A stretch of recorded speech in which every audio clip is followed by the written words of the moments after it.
Hola queridos estudiantes del preuniversitario municipal. Hoy día vamos a estar revisando nuestra lección número 8, en donde vamos a revisar 3 textos relacionados con tanto narración, texto de carácter narrativo, vocabulario contextual, en donde pondremos en juego nuestras habilidades de interpretar y relacionar información.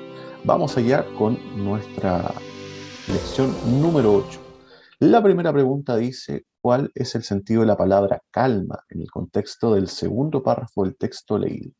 Y si vamos al eh, segundo párrafo del texto leído, dice: recibía, canjeaba, entregaba, estampillaba, firmaba, devolvía, respondía cordialmente.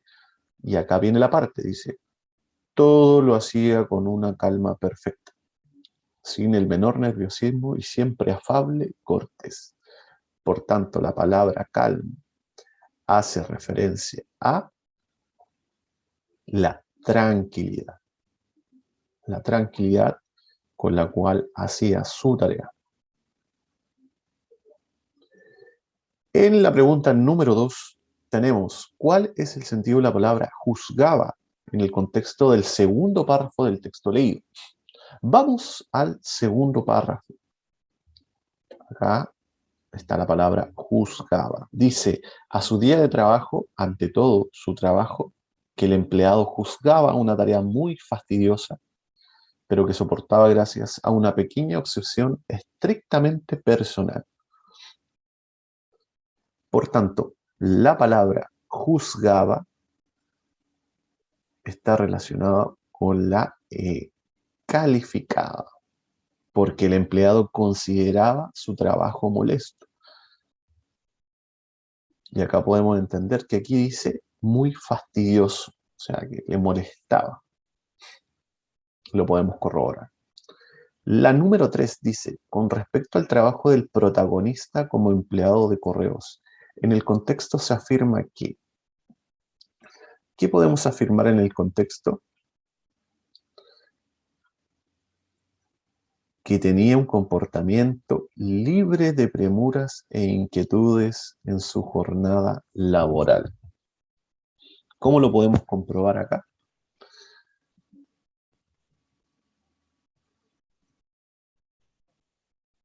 En los 10 años que había vivido enjaulado detrás de la ventanilla del fondo de la vasta oficina, el empleado no había recibido una sola queja. Se preocupaba de señalar que dicha labor era gratificante. Entonces, acá tenemos que para él era algo gratificante. Entonces tenía un comportamiento libre de premuras, como en el primer párrafo, como también inquietudes en su jornada laboral. O sea, lo hacía de la mejor manera posible.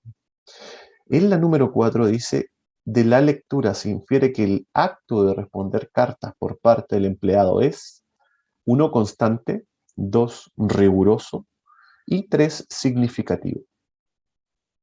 Nos podemos dar cuenta que la respuesta correcta es la E, las 3 opciones. ¿Por qué?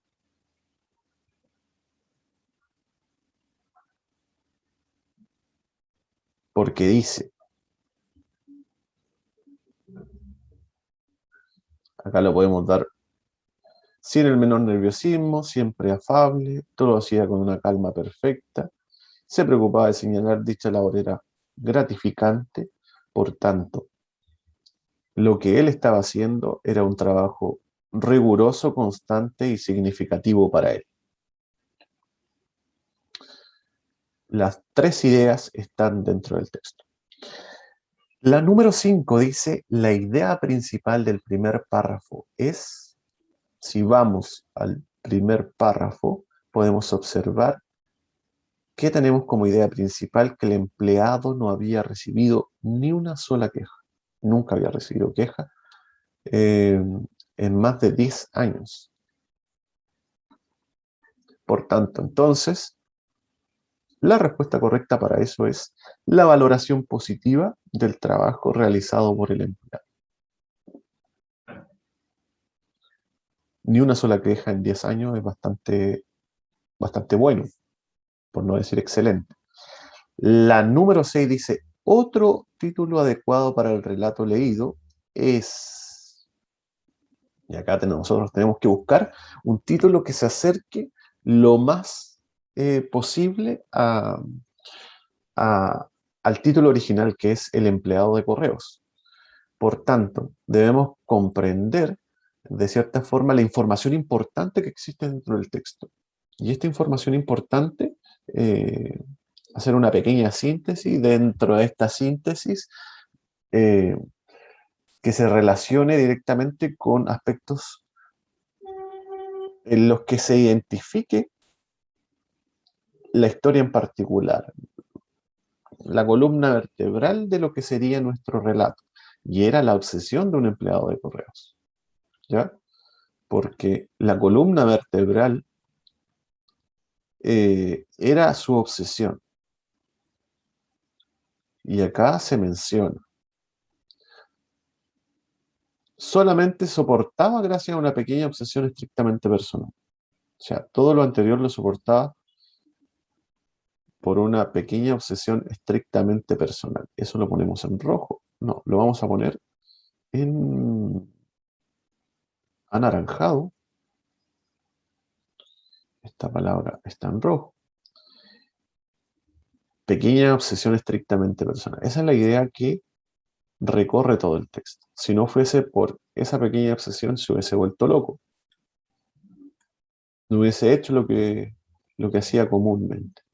Por eso, la respuesta correcta es la obsesión de un empleado de correos. Vamos al segundo texto. En el segundo texto habla de un pequeño relato de Gabriel García Márquez, Un día de estos. Primero vamos a ir con vocabulario contextual en la número 7 que dice soltó, pero no soltó un suspiro. Y la respuesta correcta está relacionada con el sinónimo más cercano a la palabra según el contexto en el que es utilizado. Y la palabra soltó es la letra C, exhaló. Vamos con la número 8, dice, ¿cuál es el sentido de la palabra tortura en el contexto del párrafo 31 del fragmento leído? Vamos al párrafo 31 y dice, entonces vio a través de lágrimas, le pareció tan extraña a su dolor que no pudo entender la tortura de sus 5 noches anteriores. Esto relacionado con la muela que le habían extraído. Entonces, ¿cuál es el sentido de la palabra tortura en el contexto del párrafo 31 del fragmento leído? Tenemos que observar la palabra tortura como eh, con el sinónimo más cercano según su contexto. Y él dice que no había, no sabe cómo lo había soportado las 5 noches anteriores. Entonces, había pasado por un suplicio, porque el dolor experimentado por el alcalde las noches anteriores eran desproporcionado respecto al tamaño de la muela. O sea, él hace esa observación. Cuán pequeña es una muela y cuán tanto dolor que me puede causar. La número 9 dice, según qué función cumplen los 3 primeros párrafos del relato. Nosotros tenemos que ir a los 3 primeros párrafos del relato y observar cuál es la función que cumple. El primer párrafo del relato describe de cierta forma la cotidianidad de lo que era este dentista. Después hace una, una descripción de las cosas que tiene.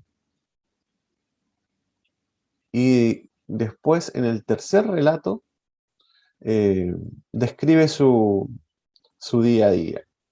Describe cómo él se sentía. Por tanto, en la número 9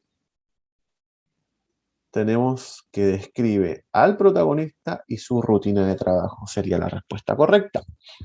Vamos con la número 10. Dice, ¿cuál de las siguientes opciones explica la indiferencia de Aurelio Escobar frente a las amenazas de muerte del alcalde? Y acá podemos encontrar las amenazas. Dice, sin apresurarse, con un movimiento extremadamente tranquilo, dejó de pedalear en la fresa, la retiró del sillón y abrió por completo la gaveta inferior de la mesa. Esto todo relacionado con un arma. Allí estaba el revólver. Y dijo, dile que venga a pegarme. Entonces, ¿cuál de las siguientes opciones explica la indiferencia de Aurelio Escobar frente a las amenazas de muerte del alcalde? La respuesta correcta es la estaba preparado para enfrentar un posible ataque del alcalde. ¿Con qué? Con su propia arma que tenía escondida, como ya lo acabamos de leer. La número 11 dice, según lo narrado en los párrafos 16 al 18, ante la prepotencia del alcalde, el dentista actúa de forma. ¿Y de qué forma actúa el dentista? Y lo podemos observar dentro del párrafo 16 al 18, que actúa de manera completamente desafiante. O sea, dile que venga, yo acá lo espero.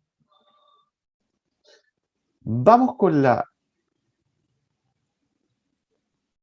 número 12, dice Aurelio Escobar, al responder por primera vez a su hijo frente a la solicitud del alcalde, manifiesta una actitud. ¿Qué actitud manifiesta? Y la respuesta correcta es indiferente. ¿Por qué? Acá, como podemos observar,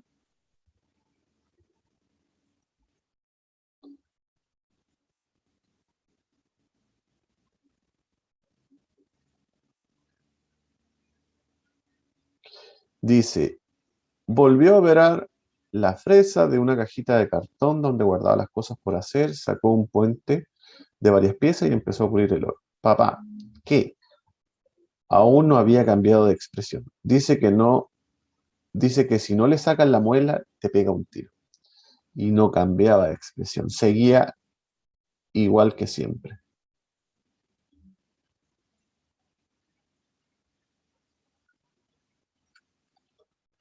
O sea, él no tenía problemas con eso. Por eso es indiferente a lo que pueda o no hacer el alcalde. En la número 13 dice, de la lectura de los 4 últimos párrafos se infiere que el alcalde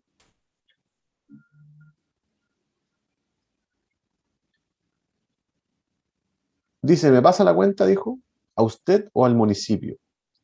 El alcalde lo miró, cerró la puerta y dijo, a través de la red metálica, es la misma vaina.